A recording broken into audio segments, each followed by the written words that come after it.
Hello friends, সুদীপ্তার চ্যানেলে আপনাদের স্বাগত। আশা করি আপনারা সবাই ভালো আছেন। তো আজ সেই দিনটা চলে এলো, মানে আমাদের রিটার্ন যাওয়ার দিন। তো সেই জন্য সকালবেলা মিষ্টির দোকানে এসে মিষ্টি কিনে নিলাম।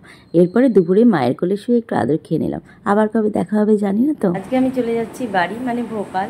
রিটার্ন আজকে আমাদের। তার জন্য মনটা ভীষণ খারাপ। এই কদিন এত এনজয় করলাম, এত ভালো লাগলো। আর সেই যাওয়ার দিনটা চলেই এলো। অনেক কম ছুটিতে এসেছিলাম, কিন্তু ভীষণ এনজয় করেছি সব জায়গায়। বাপের বাড়ি, শ্বশুর বাড়ি, দিদির বাড়ি, সব জায়গায় খুব এনজয় করেছি। তো আজকের দিনটা শুধু আমার নয়, সবার খুব মন খারাপ।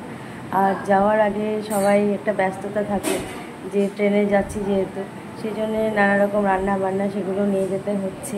দিদি প্যাক করছে ঠিকই, কিন্তু ভীষণ মনটা খারাপ লাগছে। তুই চলে যাবি, এবার তোরা যাবি ডিসেম্বর নাগাদ, তারপরে করবো ডিসেম্বরে যাওয়ার।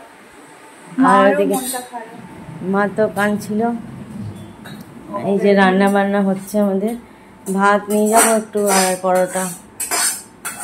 আবার চাপালে রিমনের জন্য তুমি? ও মা, কেন? রিমন আমার রান্নাটা পছন্দ হয়নি বলে সেম রান্না আবার করলে? ইস, কি অবস্থা। খাটতে পারো তুমি, আজকে খাটতে পারো। রসটা একটু ঢোকে না, আমি একটু চামচ দিয়ে দিয়ে করে দিলাম। দেখি এবার ভালো লাগবে। এই বেসন বড়ার এটা বেশ টেনে ভালো লাগে। কারি পাতা, তোমার মন খারাপ করছে না? একটু ধনে পাতা দিয়ে দিলে মন খারাপ করছে না? মন তো খারাপ করছে। হ্যাঁ, নাড়ুগুলো দেওয়া হয়ে গেছে। এত কিছু যাবে এখন। এই যে সব মিষ্টি।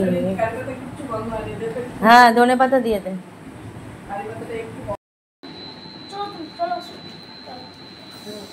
বাবু আদর করে দাও। রিমন দাদা আবার লাগলো, প্রণাম করছে।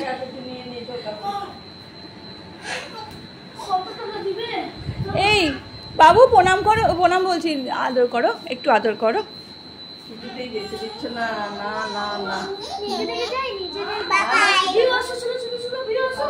এখন আমরা টাটানগর স্টেশনে পৌঁছে গেছি। আমাদের ট্রেনের টাইম ছিল রাত 11:50। আসার সময় দিদি মা খুব কান্নাকাটি করছিল বলে সেই ভিডিওগুলো আর নিইনি। তো যাই হোক, সবার তো দুঃখ লাগে। আবার কবে দেখা হবে তার নাই ঠিক। তবে যতদিনের জন্য গেছিলাম কেন, খুব মজা করেছি, খুব এনজয় করেছি। আর এখন আমরা রানী কমলাবতী স্টেশনে পৌঁছে গেছি। টোটাল 20 ঘন্টার জার্নি ছিল। অমিত এখন ক্যাব বুক করছে। তো চলো, আজকের মতো ভিডিওটা এখানেই শেষ করছি।